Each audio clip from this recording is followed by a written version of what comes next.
Hello everyone and welcome back to the channel. I know it's been a while since my last video, and that's because I actually moved into my first home. So I apologize for the delay, but we are back at it. And today's video comes highly requested. I've had multiple of you put in the comments that you'd like to see this, so we're going to go ahead and test it. But today's video, and you'll see by the temperatures, that's your only hint. Given the cold temperatures, we had a question come in whether it'd be more efficient to heat the car using the regular HVAC, which is what I'm doing right now, or if it's going to be most efficient to use maybe an electric heater. So similar to our last video when we did the AC efficiency for stealth camping, we're going to do a similar test on this one today. So go ahead and get ready, because we're going to go ahead and get right into it.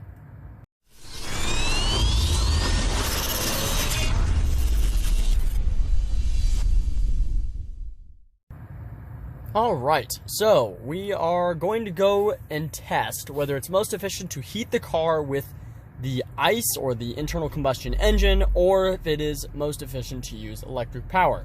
Now I know I have a hypothesis. I'm going to wait until the end to share it, but I'm going to talk through how we're going to test this first, so that way we can get that out of the way, and then I can jump straight into our testing method. So step one for our test, I've already heated the car, so that's what I've done here. So I want to make sure that this is a fair test. So in order to do this test fairly, I've let the car warm up. Everything in the interior is nice and warm, so it is about 75 degrees. We'll see that on the Hybrid Assistant app here in just a moment. But both tests will be conducted under that same temperature. And the first test I'm going to do is with the engine. The engine's been running for about an hour. It is only 7 degrees outside, and I've made sure that most of the snow is off of the car. This is going to be important because I want to make sure that it's a fair test, and actually at 7 degrees, the snow would insulate us. So we're going to go ahead and test now. So I'm going to jump over to the Hybrid Assistant app where I can go over some numbers, and then we'll go ahead and officially start our test. Okay, so I ended up just taking a screenshot of the Hybrid Assistant app so I could explain some things without numbers jumping around on us. So within the Hybrid Assistant app, we have our internal temperature of the car, which was 69 degrees. We have the temperature of the engine, which is 123. And those are the two main ones that I wanted to touch on, as well as the external temperature, which is it's just 6 degrees here. So it was pretty cold. Our hybrid battery was also pretty cold. But before the test, I made sure that the fan was not running, so that way we were not pulling any unnecessary power there and letting the car behave like it normally would. And then I let the time here, this 2 minutes, 21 seconds, I made sure that that reset as soon as I started the test as well. And we actually went ahead and did the electric test first. So I went ahead and hooked in the DC-DC converter, or inverter, I should say, DC to AC inverter. And we hooked in a heater, which you'll see here in just a moment. But we hooked in that first and conducted that test first. And then we went ahead and did the HVAC test at 68 degrees, let the car manage the temperature itself at 68 degrees, and we did a comparison there, and I have all the numbers there, except this time within the Hybrid Assistant app, we have up here in the top left, if you click on this miles per hour icon, you can actually see the amount of gas consumed. So we didn't actually have to do any math this time. The Hybrid Assistant app was able to capture the amount of fuel used for this quote-unquote trip, even though we didn't go anywhere. So those are the two things I wanted to show there in the Hybrid Assistant app. So what I'm going to do now is show you the setup, the way we set up our electric test, because it is a little bit unique. It's not as easy as just hitting the auto button on our HVAC controls. So let me get into that real quick, and then we'll jump into the results after that. All right, so here is my plan for how we're going to try and heat the car.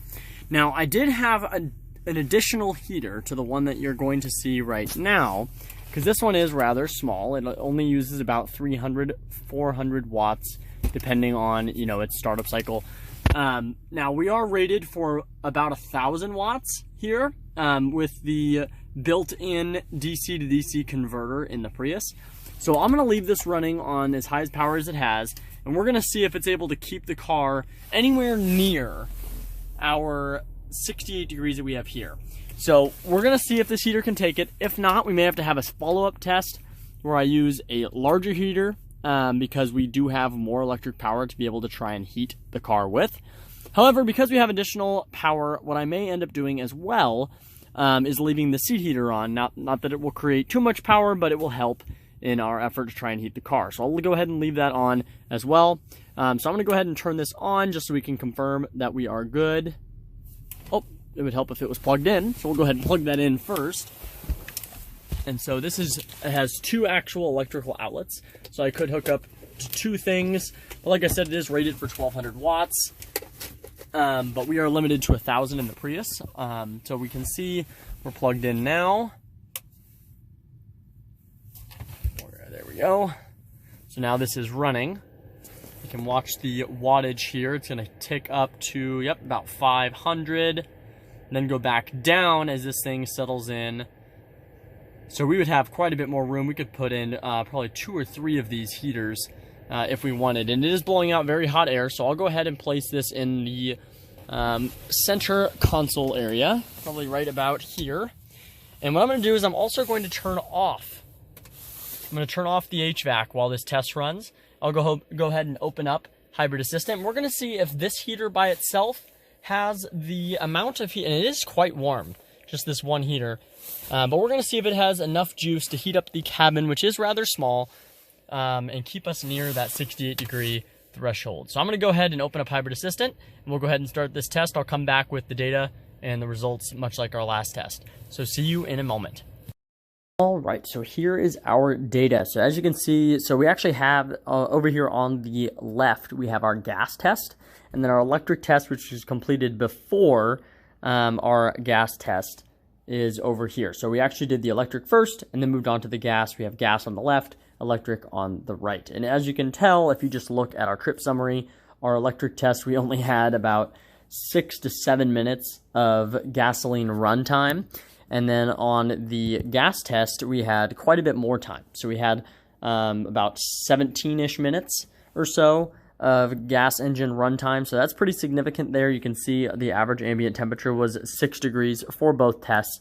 And then the important thing that we wanted to look at that we didn't have last time for our AC test here is our consumption. So our fuel consumption, you can see for the gas test is 0.121 gallons, and that is so we only did this test for an hour for both the electric and the gas. So if you were to let this run for 8 hours, you'd burn almost a gallon of fuel heating the car in an 8-hour period. Whereas with the electric, you didn't even burn 1/10 of a gallon of gas. We didn't even burn 0.07 gallons of gas. And we'll see why here in just a moment, but that is a pretty significant result, burning about half as much fuel heating the car with electric. Now, there is a downside, so I'll go to the next item here where you can see, here's the energy usage. So as you can see here, we did burn through a little over, or a little under half a kilowatt of services, where the gas test, we still burned through some, running the HVAC fan and any other 12-volt system that was on. So not a huge significant change there in terms of energy, but notable at least. And we'll move on to the next one here, and this is what I really wanted to show, and this is the downside with the electric. So as you can see here, so our room temperature is this brown color. So as I zoom in, you'll see this brown color. So it starts out at about 68, drops a little bit right as we open the door, maybe to get out of the car and start the test. And then it really just kind of stays very stable at about 72, 73 degrees, even though I had it set at 68. That's just where the sensor was in the car that was measuring that. You can see each one of these peaks is actually when the engine kicks on, because that is, the red is our engine coolant temperature. So our coolant temperature, once it gets down to around 120, it kicks back on. So as you can see, it ran many times, about 13 times. So it ran quite a few times during this test. And you can also see the temperature outside stayed pretty stagnant at right around 6 degrees. And that's the ambient temperature down there at the bottom. Now, if we shift over to the electric test, something we will notice, again, the temperature is right at 6 degrees. That was our average temperature there. But the room temp right here, if we compare that, you can see it actually went down. So the electric heater, it only did pull about 300, 350 watts on average. So not very much power that it was pulling, and we could probably have a second one in there. But you can see here the temperature started out at about the same, and then it slowly decreased until it got to right around 66, 67 degrees.